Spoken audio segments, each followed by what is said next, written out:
ಗ್ರಾಮ ಪಂಚಾಯಿತಿ ಅಧಿಕಾರಿಗಳಿಂದ ರಾಷ್ಟ್ರಧ್ವಜಕ್ಕೆ ಅವಮಾನ ಆಗಿದೆ ಎನ್ನುವಂತಹ ಮಾತು ಕೇಳಿ ಬರ್ತಾ ಇದೆ. ಈ ಘಟನೆ ಏನಿದೆ ಬೆಂಗಳೂರು ಗ್ರಾಮಾಂತರ ಜಿಲ್ಲೆಯ ದೊಡ್ಡಬಳ್ಳಾಪುರ ತಾಲೂಕಿನ ದರ್ಗಾ ಜೋಗಹಳ್ಳಿ ಗ್ರಾಮ ಪಂಚಾಯಿತಿ ವ್ಯಾಪ್ತಿಯಲ್ಲಿ ನಡೆದಿರುವಂಥದ್ದು. ದರ್ಗಾ ಜೋಗಹಳ್ಳಿಯ ಪಿಡಿಒ ಆಗಿರುವಂತಹ ಶಿವರಾಜ್ ವಿರುದ್ಧ ಈಗ ಕರ್ತವ್ಯ ಲೋಪದ ಆರೋಪ ಕೇಳಿ ಬರ್ತಾ ಇದೆ. ಕಾನೂನಿನ ಪ್ರಕಾರ ಪ್ರತಿ ಸರ್ಕಾರಿ ಕಟ್ಟಡಗಳ ಮೇಲೆ ರಾಷ್ಟ್ರಧ್ವಜವನ್ನು ಆರಿಸಬೇಕು, ಅದು ಕಡ್ಡಾಯ ಕೂಡ ಹೌದು. ಆದರೆ ಇವರು ಆ ರೀತಿಯಾಗಿ ಮಾಡಿಲ್ಲ. ಗ್ರಾಮ ಪಂಚಾಯಿತಿ ಕಟ್ಟಡದ ಮುಂದೆ ರಾಷ್ಟ್ರಧ್ವಜವನ್ನು ಆರಿಸದೆ ಸುಮ್ಮನೆ ಇದ್ದಾರೆ. ಪಂಚಾಯತ್ ರಾಜ್ ಇಲಾಖೆ ಹಾಗೂ ಆದೇಶಗಳನ್ನು ಇವರು ಗಾಳಿಗೆ ತೂಡಿದ್ದಾರೆ ಎನ್ನುವಂತಹ ಮಾತು ಕೇಳಿ ಬರ್ತಾ ಇದೆ. ಪಿಡಿಒ ಶಿವರಾಜ್ ಅವರ ವಿರುದ್ಧ ಸಚಿವರು ಶಾಸಕರು ಉಪಸ್ಥಿತರಿರುವಂತಹ ಕಾರ್ಯಕ್ರಮ ಇದ್ದರೂ ಕೂಡ ಇವರು ರಾಷ್ಟ್ರಧ್ವಜವನ್ನು ಆರಿಸಿಲ್ಲ. ಅಲ್ಲಿ ಕೂಡಲೇ ಸಂಬಂಧಪಟ್ಟಂತಹ ಅಧಿಕಾರಿಗಳು ಇವರ ವಿರುದ್ಧ ಕ್ರಮವನ್ನು ತೆಗೆದುಕೊಳ್ಳಿ ಅಂತ ಹೇಳಿ ಅಲ್ಲಿನ ಜನ ಆಗ್ರಹವನ್ನು ಮಾಡಿದ್ದಾರೆ.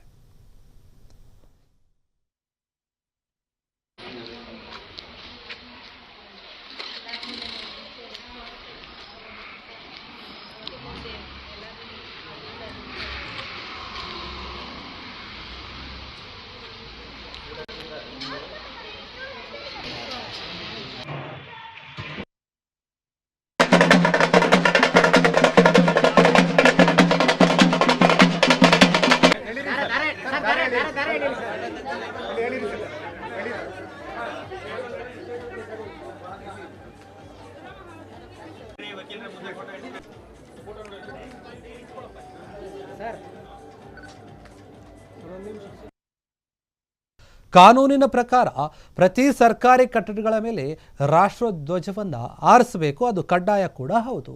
ಆದರೆ ಇವರು ಆ ರೀತಿಯಾಗಿ ಮಾಡಿಲ್ಲ. ಗ್ರಾಮ ಪಂಚಾಯಿತಿ ಕಟ್ಟಡದ ಮುಂದೆ ರಾಷ್ಟ್ರಧ್ವಜವನ್ನು ಆರಿಸದೆ ಸುಮ್ಮನೆ ಇದ್ದಾರೆ. ಪಂಚಾಯತ್ ರಾಜ್ ಇಲಾಖೆ ಹಾಗೂ ಆದೇಶಗಳನ್ನು ಇವರು ಗಾಳಿಗೆ ತೂಡಿದ್ದಾರೆ ಎನ್ನುವಂತಹ ಮಾತು ಕೇಳಿ ಬರ್ತಾ ಇದೆ. ಪಿಡಿಒ ಶಿವರಾಜ್ ಅವರ ವಿರುದ್ಧ ಸಚಿವರು ಶಾಸಕರು ಉಪಸ್ಥಿತರಿರುವಂತಹ ಕಾರ್ಯಕ್ರಮ ಇದ್ದರೂ ಕೂಡ ಇವರು ರಾಷ್ಟ್ರಧ್ವಜವನ್ನು ಆರಿಸಿಲ್ಲ. ಅಲ್ಲಿ ಕೂಡಲೇ ಸಂಬಂಧಪಟ್ಟಂತಹ ಅಧಿಕಾರಿಗಳು ಇವರ ವಿರುದ್ಧ ಕ್ರಮವನ್ನು ತೆಗೆದುಕೊಳ್ಳಿ ಅಂತ ಹೇಳಿ ಅಲ್ಲಿನ ಜನ ಆಗ್ರಹವನ್ನು ಮಾಡಿದ್ದಾರೆ.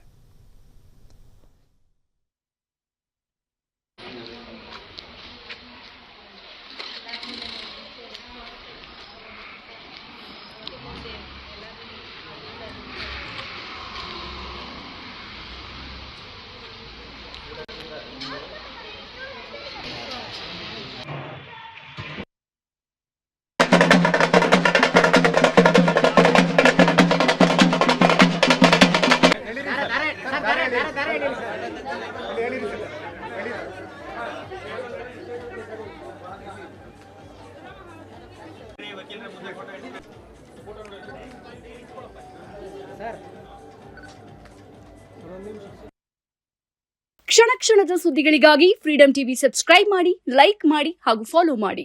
ಹೊಸ ಸುದ್ದಿಗಳ ನೋಟಿಫಿಕೇಶನ್ಗಾಗಿ ಬೆಲ್ ಐಕಾನ್ ಮೇಲೆ ಕ್ಲಿಕ್ ಮಾಡಿ.